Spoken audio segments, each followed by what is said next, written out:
अपवा तंत्र किसको कहोगे?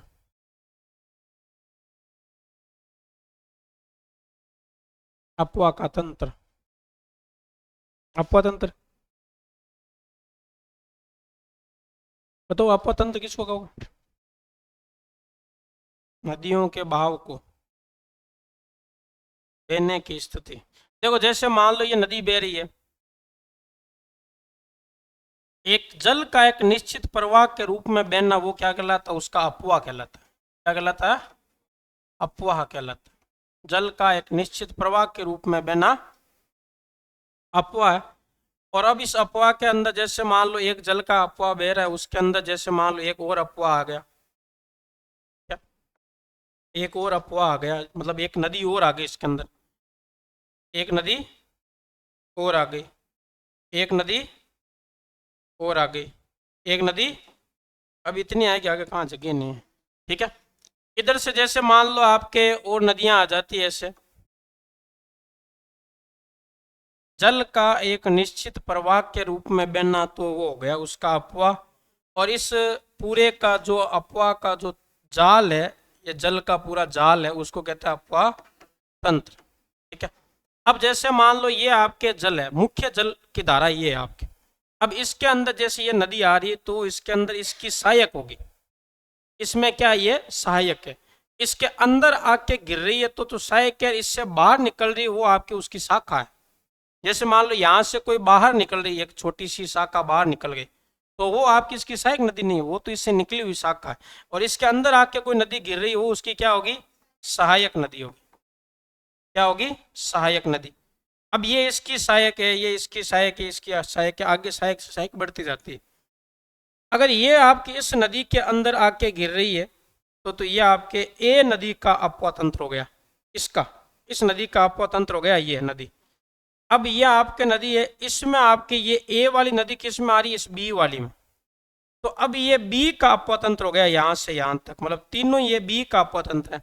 फिर जैसे मान लो सी में आपके आके गिर रही है, मान लो ए बी सी तीनों इकट्ठी हो रही है, तो ये किसका अपवा हो गया? सी का। अब सी आके गिर रही है इस डी में, ये डी नदी है, तो अब डी का अपवा हो गया पूरा का पूरा। ठीक है, और ये फिर आपकी ये नदी है किसी सागर या समुद्र में जाकर गिरती है। ठीक है, तो उस वो आपके उस सागर या समुद्र का वो क्या हो जाएगा? अपवाह तंत्र हो जाएगा। क्या हो जाएगा? अपवाह तंत्र हो जाएगा। उसके अंदर फिर और भी तो खूब सारी नदियां आकर गिरती है समुद्र में, तो हो जाएगा उसका अपवाह तंत्र। राजस्थान में अगर हम बात करें, तो राजस्थान में अपवाह तंत्र आपके कितने प्रकार का है? 3 प्रकार का अपवाह तंत्र। कितने प्रकार का? 3 प्रकार का अपवाह तंत्र है। कैसे? जैसे ये मान लो आपके भारत है, इस भारत में आप देखोगे यहाँ अरावली पर्वतमाला, यहाँ राजस्थान, तो कुछ नदियां हैं जो आपके राजस्थान में आपके किधर आ रही है? राजस्थानी नदियां बंगाल की खाड़ी में आ रही है, और बंगाल की खाड़ी में राजस्थान की नदियों को लेकर आने वाली एक ही नदी है, कौन सी? गंगा। अब गंगा में आपके जाती है आपके यमुना, चंबल, चंबल की सहायक नदियां वगैरह। तो बंगाल की खाड़ी में जाता है कुछ जल तो आपके राजस्थान का, और कुछ जल है जो किधर आता है? अरब सागर में आता है। कुछ जल किधर आता है? अरब सागर में। तो कुछ हो गया आपके अरब सागरीय अपवा तंत्र, कुछ हो गया बंगाल की खाड़ी का अपवा तंत्र। अब कुछ नदियां ऐसी है जिसका जल आपके धरातल में समाप्त हो जाता है। जैसे यहां से कोई नदी निकली, समुद्र में गई नहीं, यहाँ पे समाप्त हो गई, यहां से निकली और यहाँ पे समाप्त हो गई, यहाँ से निकली, यहाँ समाप्त हुई, हो सकता है यहीं पे हो जाए, हो सकता है यहीं पे समाप्त हो जाए, हो सकता है यहीं पे, हो सकता है उद्गम भी नहीं हो, कभी कभार बारिश नहीं होती, उद्गम भी नहीं होता। तो वह नदी जो आपके किसी सागर या समुद्र तक नहीं पहुंचती है और स्थल भाग में समाप्त हो जाती है, वो होती है आंतरिक प्रवाह की नदी। कैसी? आंतरिक प्रवाह की नदी, या अंत्य प्रवाही क्षेत्र, या अंत्य प्रवाही नदियां। वह नदी जो किसी सागर या समुद्र तक नहीं पहुंचती, वो अंत्य प्रवाही हो जाएगी। बाकी तो दो तो ही है, कुछ नदियां बंगाल खाड़ी में, कुछ अरब सागर में जाती है। बाकी नदियां सबसे ज्यादा है आंतरिक प्रवाह की नदियां। ठीक है, और जल सबसे ज्यादा किसमें है? बंगाल की खाड़ी वाले में। जल सबसे ज्यादा किसमें है?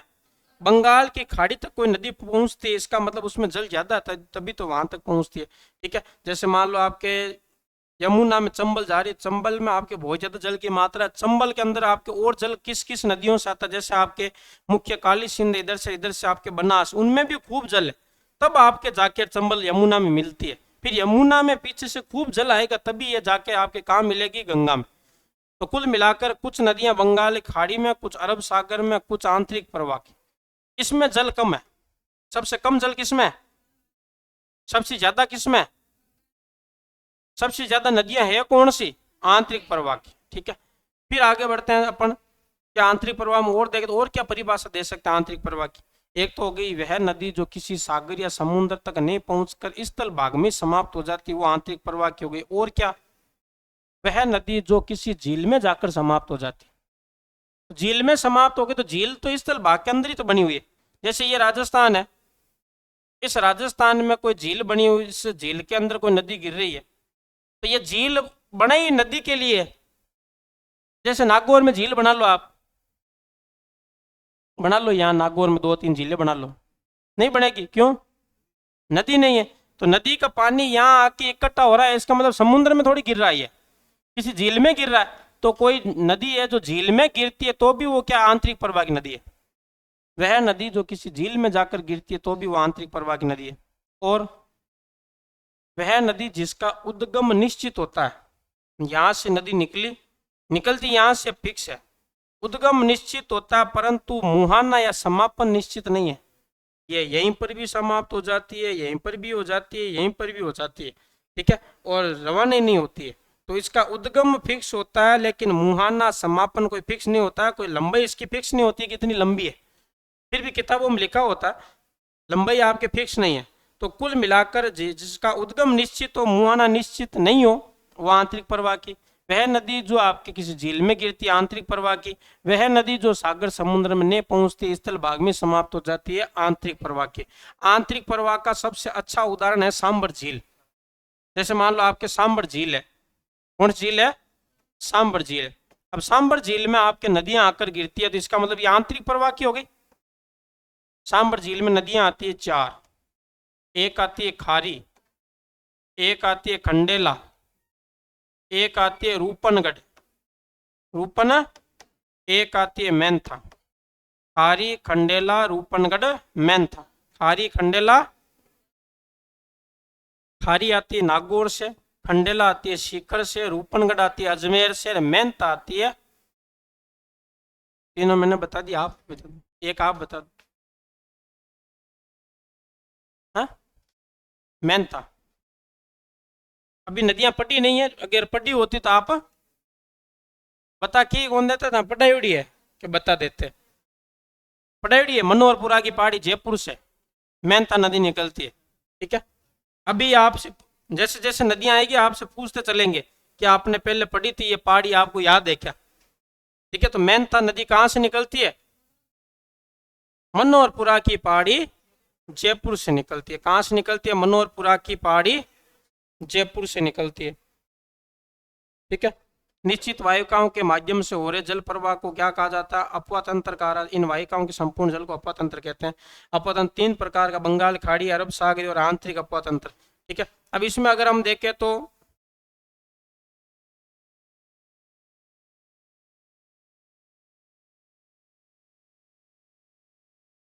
अपवा तंत्र कितने प्रकार का है, 3 प्रकार। कितने प्रकार का है,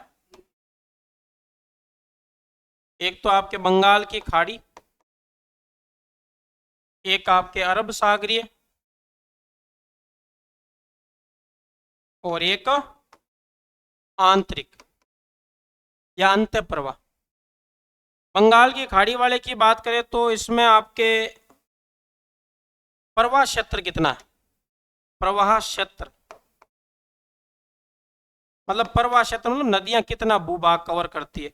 एक होता है जल ग्रहण क्षमता, जल क्षमता, जल ज्यादा किस्म है। एक तो नदियां ज्यादा किस्म है, जल ज्यादा किस्म है। इसमें अगर हम बात करें तो लगभग आपके कितनी हो जाएगी, इसमें 23 से 24 के आसपास ये नदियां हो जाएगी प्रतिशत। ठीक है, और ये लगभग हो जाएगी आपके 16 से 17%, और ये हो जाएगी लगभग 60% नदियां ये हो जाएगी। हो जाएगा लगभग 100, 23-24% तो ये हो जाएगा, 16-17 ये हो जाएगा, और आपके आंतरिक प्रवाह। और सबसे ज्यादा जल की बात करें तो 53.13% जल है। बंगाल की खाड़ी वाले में जल कितना है? 53 और इसमें आपके 35.11%, 35 पॉइंट, और इसमें आपके 11.76%, 11.76%। तो कुल मिलाकर जल ज्यादा किसमें है, कम किसमें है? नदियां ज्यादा कौन सी है, कम कौन सी है? अरब सागरीय। तो अरब सागरीय का प्रवाह क्षेत्र कितना? 23 या 24। बंगाल खाड़ी का कितना? 23 या 24। अरब सागर कितना है? 16-17। बंगाल खाड़ी का, अरब सागर का आंतरिक प्रवाह का 60% है। आंतरिक प्रवाह कितना है? बंगाल खाड़ी में जल क्षमता 53.13, 53 पॉइंट कितनी है? अरब सागर में 35.11 और आंतरिक प्रवाह में 11.76, 11 बंगाल खाड़ी में 53.13, अरब सागर में 35.11 और आंतरिक प्रवाह में 11.76, 11.76। 2300 क्षमता 53.13, क्षेत्र 16-17, क्षमता, क्षेत्र, क्षमता 11.76। ठीक है,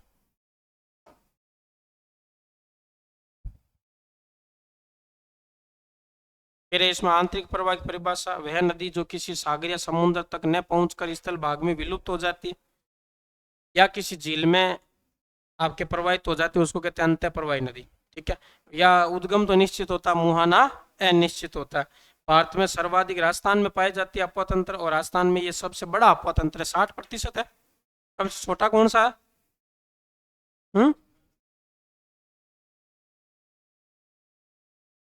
अरब सागरी।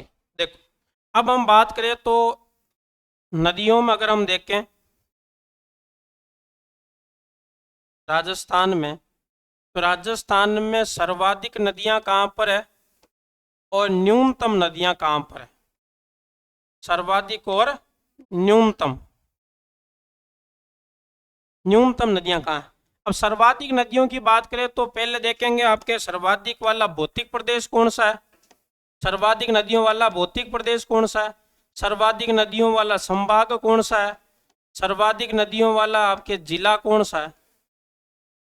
ठीक है, न्यूनतम नदियों वाला भौतिक प्रदेश कौन सा है? न्यूनतम नदियों वाला संभाग कौन सा है? न्यूनतम नदियों वाला जिला कौन सा है? या नदी ऐसा जिला जहां नदी है ही नहीं। ठीक है, सर्वाधिक नदियों वाले भौतिक प्रदेशों में बात करें तो कौन सा है? हाड़ौती या दक्षिणी पूर्वी पठार, दक्षिणी पूर्वी पठार या हाड़ौती। संभाग की बात करें तो कोटा, और जिले की बात करें तो इतना कैसे याद है आपको? नोट्स पहले ही दे दिए क्या? नोट्स खुले भी नहीं है सामने, फिर भी बता रहे हो। चलो, आपके न्यूनतम वर्षा वाला, न्यूनतम आपके भौतिक प्रदेश नदियों वाला, न्यूनतम नदियों वाला भौतिक प्रदेश चटा चटा दिया जो थानी याद दी कोनी पास। हार मरुस्थल। संभाग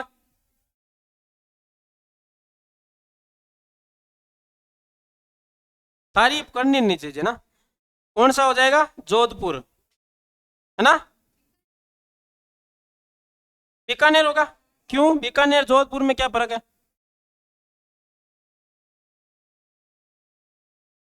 चूरू बीकानेर में कौन नहीं भी, मैं नहीं, गंगानगर हनुमानगढ़ में तो। चलो, गंगानगर हनुमानगढ़ में एक नदी है घग्गर। अब बाकी जोधपुर संभाग में जिले देखो कौन कौन से हैं। जोधपुर, जैसलमेर, जालोर, बालोतरा, बाड़मेर, सिरोही, पाली। ठीक है, ये है। तो पाली में तो आपके जमुई नदी है, पाली में आपके लूनी नदी है, पाली में आपके खूब सारी नदियां निकलती, कम से कम पाली से 10 नदियां निकलती है जो लूनी में जाके मिलती है। सिरोही में नया सानवारा की पहाड़ी से कौन सी? पश्चिमी बनास। सिरोही में शेरगांव की पहाड़ी से कौन सी? खारी नदी। ठीक है, फिर आपके जालोर में जसवंतपुरा की पहाड़ी से कौन सी नदी? सागी नदी। जैसलमेर में नदी है, कोटरी गांव की पहाड़ी से कौन सी नदी? कांकनी, कांकने, मसूरदी नदी, और जोधपुर में से लूनी निकलती है। ठीक है, बालोतरा में, बाड़मेर में लूनी नदी है। तो आपके दिमाग में कई बार आता है, बच्चे गलत भी करते हैं प्रश्न, ठीक है, कि जोधपुर फ्लो फ्लो में रहता है, जोधपुर वर्षा में कम है। ऐसे ही चार्ट बनता है वर्षा वाले में। सर्वाधिक वर्षा वाला भौतिक प्रदेश दक्षिण पूर्वी पठार, सर्वाधिक वर्षा वाला संभाग कोटा, सर्वाधिक वर्षा वाला जिला झालावाड़, सर्वाधिक वर्षा वाला स्थान माउंट आबू, ऐसे सेम बनता लगभग। सर्वाधिक न्यूनतम वर्षा वाला भौतिक प्रदेश थार मरुस्थल, न्यूनतम वर्षा वाला संभाग जोधपुर, बीकानेर नदियों में आएगा। ठीक है, और न्यूनतम वर्षा वाला जिला जैसलमेर, न्यूनतम वर्षा वाला स्थान समगांव, ऐसे पढ़ते हैं अपन। वहां अलग चार्ट है, यहाँ अलग है। यहाँ आपके क्या आएगा, बीकानेर आएगा। यहाँ क्या आएगा, एक तो बीकानेर जिला आ जाएगा, एक आपके चूरू आ जाएगा, एक आपके डीग आ जाएगा, एक आपके फड़ौदी आ जाएगा। इन 4 जिलों में कोई नदी नहीं है, नदी विहीन है। ये 4 जिले हैं जो आपके नदी विहीन जिले हैं। तो भौतिक प्रदेश सबसे ज्यादा आपके नदियों वाला संभाग जिला, न्यूनतम नदियों वाला भौतिक प्रदेश संभाग जिला बीकानेर, चूरू, डीग, फड़ौदी। यहाँ कोई नदी नहीं, नदी विहीन जिले। पहले 2 ही थे, कौन से, बीकानेर और चूरू। अब अगर हम बात करें इसमें,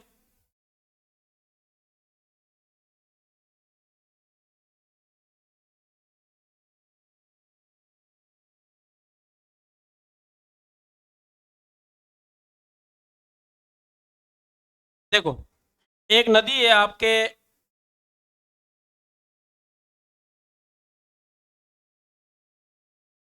नदी की बात करें तो सर्वाधिक लंबाई वाली नदी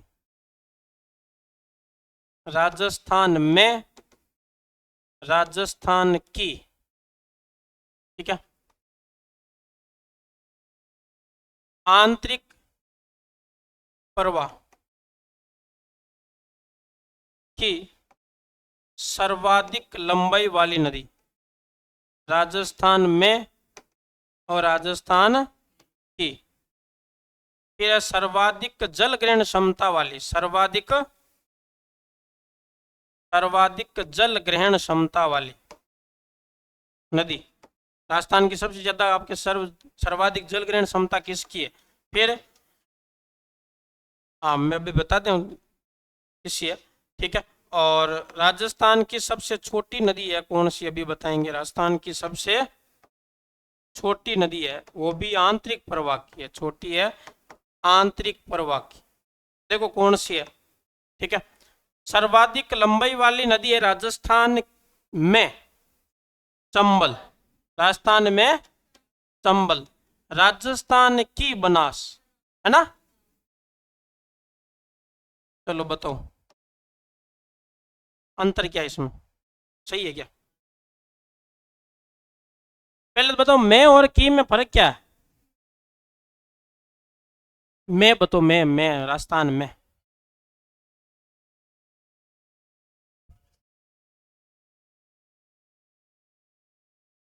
राजस्थान में प्रवाह, ठीक है। की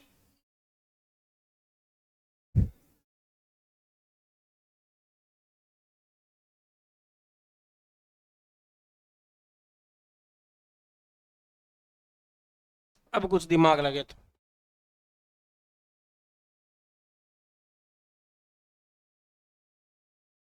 क्या फर्क है। हम्म, की और मैं,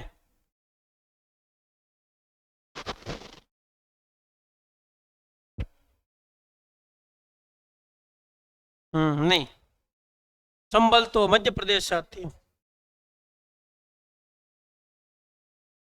बनास को उद्गम राजस्थान में हुआ, राजस्थान में मिल जाओ, राजस्थान में बे। बाकी सी होगी मैं और की, मैं और की को मतलब किसी दूसरे राज्य से आती है और राजस्थान से निकलकर दूसरे राज्य में जाती है। अगर कोई दूसरे राज्य से आकर राजस्थान में समाप्त हो जाए तो वो है या राजस्थान से निकलकर दूसरे राज्य में जाए तो ही और मैं, ही हो जाएगा। मैं का मतलब है उद्गमी राजस्थान में हो, समापनी राजस्थान में तो राजस्थान में हो जाएगा। और की का मतलब है कि राजस्थान से निकलनी चाहिए बस। अब आंतरिक प्रवाह में बताओ, राजस्थान में और राजस्थान की। राजस्थान में है कांतली नदी, कौन सी? राजस्थान की है घग्गर।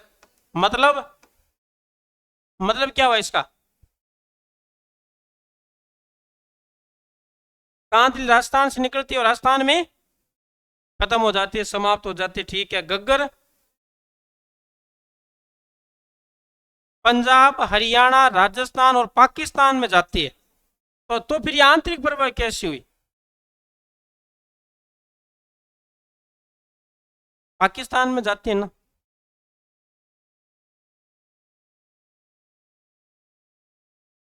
आंतरिक प्रवाह की तो नदी वो होती होगी जो सिर्फ राजस्थान से निकलती राजस्थान में समाप्त हो जाती है। मतलब आंतरिक प्रवाह की नदी वो होती है जो समुद्र तक नहीं पहुंचती, वो सारी आंतरिक प्रवाह की है, चाहे किसी राज्य में समाप्त हो, चाहे किसी देश में हो।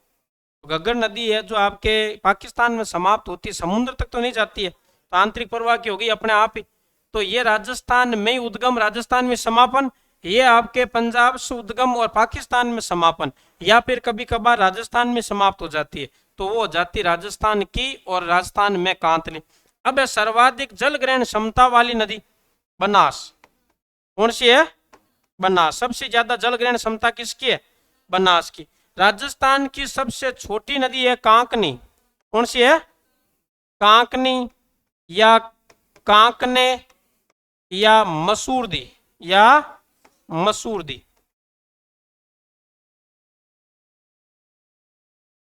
तो ये आपके हो गई आपके नदियों के बारे में बातें कि राजस्थान में सबसे लंबी नदी कौन सी है, राजस्थान की सबसे लंबी नदी कौन सी है, राजस्थान में आंतरिक प्रवाह की सबसे लंबी नदी कौन सी है, राजस्थान की आंतरिक प्रवाह की, राजस्थान में सर्वाधिक जल ग्रहण क्षमता, राजस्थान में सबसे छोटी आंतरिक प्रवाह की नदी, राजस्थान में सबसे छोटी।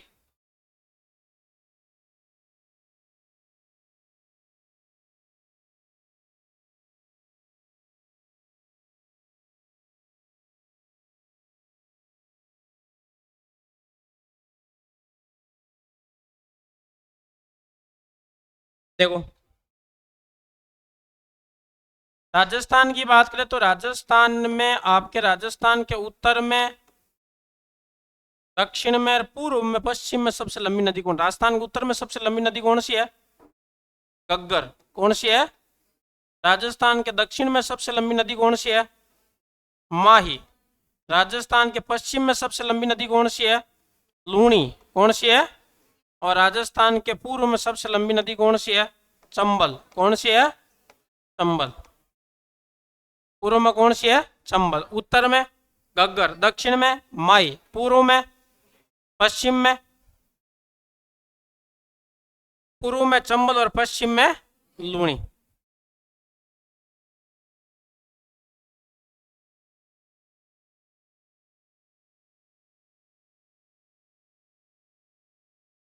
सेम ही लाइन है, आप नोट्स में देख लेना, अभी दे देंगे कल आपको आते।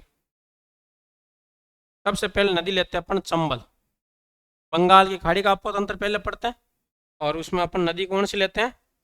चंबल नदी लेते हैं।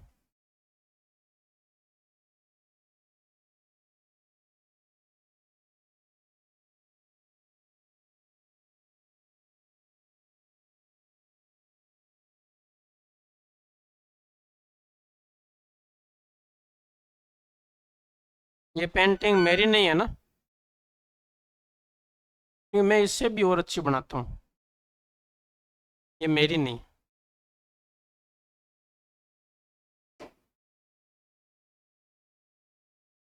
देखो चंबल नदी है, बहुत ही बढ़िया चित्र बनाया हुआ है, ठीक है, कोई स्टूडेंट ने बनाया। देखो उद्गम की बात करें तो सबसे पहले चंबल नदी, और चंबल नदी दो नदियां पढ़ेंगे अपन, बंगाल की खाड़ी में दो ही नदियां जाकर गिरती है, कौन सी? जो सीधी राजस्थान से यमुना में मिलती है, फिर यमुना से आपके कहाँ जाती है? गंगा में, गंगा के बाद बंगाल खाड़ी में कौन सी दो नदियां? दो नदियां हैं जो सीधे यमुना में मिलती है, कौन कौन सी? चंबल और बनास। चंबल तो ठीक है, आपके इटावा मुरादगंज यूपी में मिल जाती है। बनास यमुना में कहाँ मिलती है? बनास कहाँ मिलती है यमुना में?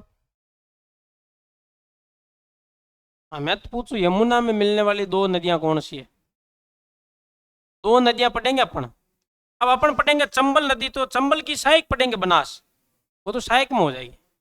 मुख्य नदी पढ़ेंगे अपन एक की चंबल, एक और नदी पढ़ेंगे कौन सी? लूणी अरब सागर में जाती है। और घग्गर आंतरिक प्रवाह की।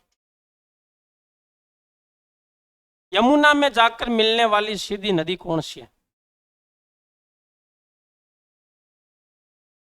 हा? गंभीर नदी है। नादोती की पहाड़ी करौली से निकलती है और आगरा यूपी में जाके किस में मिल जाती है? यमुना में।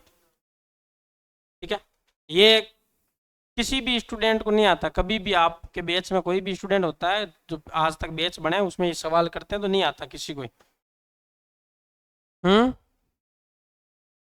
मतलब यही है कि अपन नदियां दो पढ़ेंगे। बंगाल खाड़ी नदियां कितनी पढ़ेंगे? दो। उस दो के अंदर लगभग 50-60 आ जाएगी। ठीक है, नाम आ जाएंगे 50-60, ऐसे 50-60 के बारे में एक एक के बारे में थोड़ी पढ़ेंगे, नाम 50-60 आ ही जाएंगे, क्योंकि एक कोई सहायक नदी उसकी 10-12 सहायक नदियां हैं। ठीक है, जैसे बेड़च की है, बनास की है, ठीक है, काली सिंध की है। ठीक है, तो इस प्रकार ये सहायक नदियां आ जाएगी, तो उससे आपके क्या है सहायक नाम नाम हो जाएंगे 50 के आसपास। बाकी पढ़ेंगे तो अपन 3-4 बढ़िया। देख, उद्गम कहाँ से होता है? जान्ना पाव की पहाड़ी मध्य प्रदेश। कहाँ से उद्गम होता है? जान्ना पाव की पहाड़ी मध्य प्रदेश। कहाँ से उद्गम होता है? बोलो, मारे तो बोलिए था ना, बोलना है। ठीक है, जान्ना पाव की पहाड़ी। फिर आपके एक बांध बना हुआ, कौन सा बांध है? गांधी सागर बांध है, मंदसौर एमपी में। इस पर 4 बांध है, गांधी सागर, राणा प्रताप सागर, जमार सागर, कोटा बैराज। 4 बांध बने हुए, 3 राजस्थान में, एक आपके मध्य प्रदेश में। इन चारों में सबसे बड़ा कौन सा है? गांधी सागर। सबसे बड़ा कौन सा है? गांधी सागर है। तो गांधी सागर बांध कहाँ बना हुआ? मंदसौर एमपी में। कहाँ बना हुआ है? उद्गम कहाँ से होता है? जान्ना पाव की पहाड़ी। यह पहाड़ी किस पर्वतमाला का हिस्सा है? विंध्याचल का। इधर एक ही पर्वतमाला है जहां से सारी नदियां आती है, सारी विंध्याचल से आती है उधर। इधर वाली है जो अरावली से आती है, उधर विंध्याचल वाली आपके सारी उधर से आती है ना, वो सारी आपके परवन आहू सारी आपके विंध्याचल से आती है। ठीक है, जाना पाव की पहाड़ी से निकलती है। और फिर आपके बांध बना हुआ कौन सा?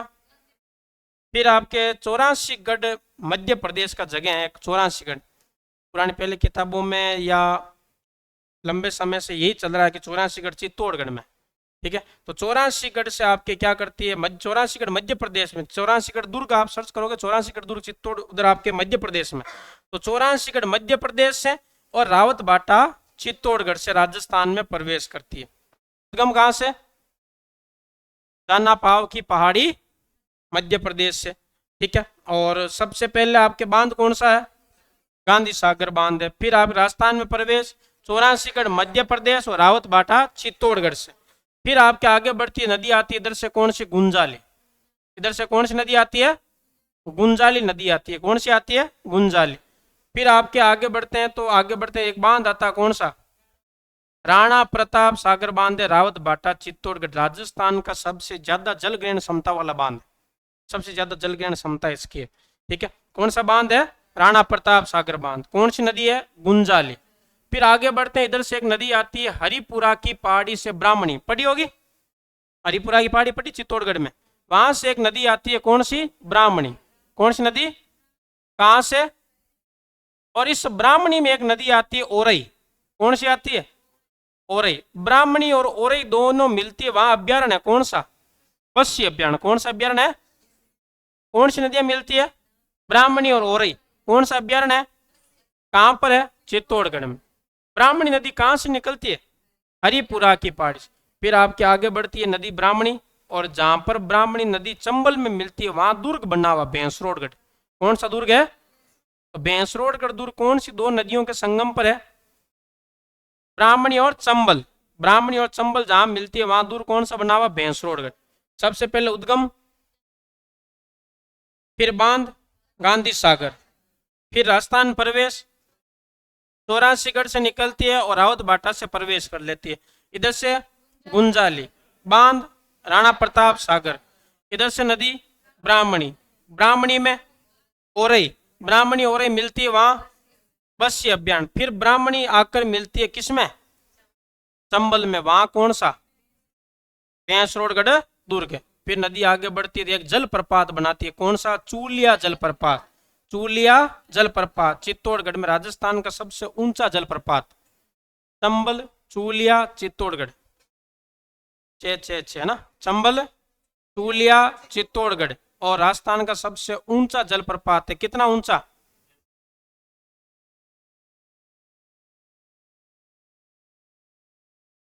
कितना ऊंचा है?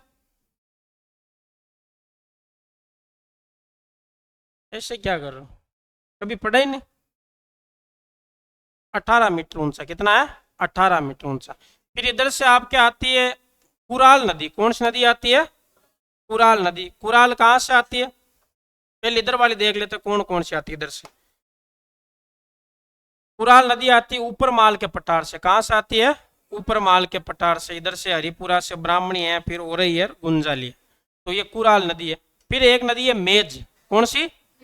मेज, मेज में आती है मांगली, मेज में, ये कौन सी है? मेज, मेज में, मांगली में घोड़ा पछाड़, मांगली में कौन सी है? घोड़ा पछाड़। इधर से मेज, मेज में, मांगली में घोड़ा पछाड़, कौन सी है? मेज में, मांगली में। फिर इधर से एक नदी और आती है चाकण, चाकण, कौन सी नदी? चाकण, ठीक है। ये इधर से सबसे पहले गुंजाली, फिर ब्राह्मणी, फिर कुराल, फिर मेज, मेज में, मांगली में, फिर चाकण, फिर बनास, चाकण के बाद बनास। उधर से कौन सी आती है? बनास। चंबल में मिलने वाली सबसे लंबी सहायक नदी है। इधर से बनास आती है, इधर से सीप आती है, और चंबल तो है ही है, तो चंबल, बनास, सीप का यहाँ त्रिवेणी संगम हो जाता है। तीन नदियों का क्या हो जाता है? संगम। कहां पर? रामेश्वरम, सवाई माधोपुर। कहां पर? कौन सी नदियों का? बनास, चंबल, सीप, बनास, चंबल। फिर आपके देखे तो इधर से आपके नदी आती है एक काली सिंध, कौन सी आती है? काली सिंध आती है आपके मध्य प्रदेश से। कहां से आती है? मध्य प्रदेश से। कहां से आती है वो आगे याद कर लेंगे, मध्य प्रदेश में। फिर इधर काली सिंध में आती है आहू, ये भी कहां से आती है? मध्य प्रदेश। काली सिंध भी मध्य प्रदेश में। काली सिंध में आपके आती है कौन सी? आहू, ये भी कहां से? और काली सिंध में एक आती है परवन, कौन सी आती है? विंध्याचल, एमपी से। ये सारी विंध्याचल से आती है, एमपी से आती है। कौन सी नदी है? काली सिंध में आओ, काली सिंध में परवन, और फिर काली सिंध आपके एक नानेरा जगह है कोटा में, वहां जाके मिल जाती है किसमें? चंबल में। कहां पर? नानेरा। फिर आपके इधर से पार्वती नदी, पार्वती भी कहां से आती है? एमपी से। पार्वती भी कहां से?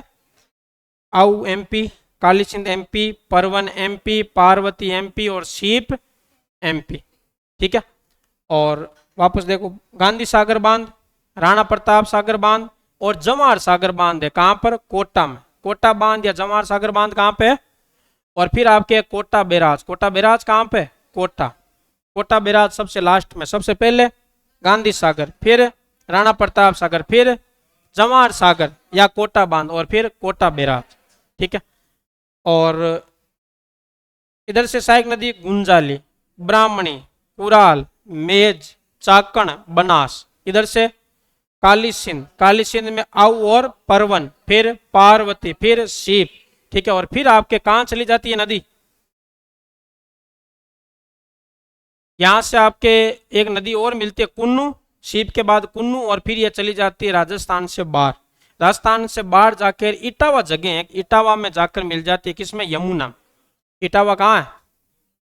इटावा कहाँ पे है? यूपी में। तो वहां जाके मिल जाती है आपके यमुना में। फिर आपके यमुना जाकर गंगा में मिलती है प्रयागराज में। प्रयागराज महाकुंभ का आयोजन हुआ, वहां पर जाके किस में मिल जाती है? गंगा में। और फिर गंगा कहाँ चली जाती है? बंगाल की खाड़ी में, ठीक है। फिर इसकी चर्चा कल अपन और करेंगे और कल और याद करेंगे।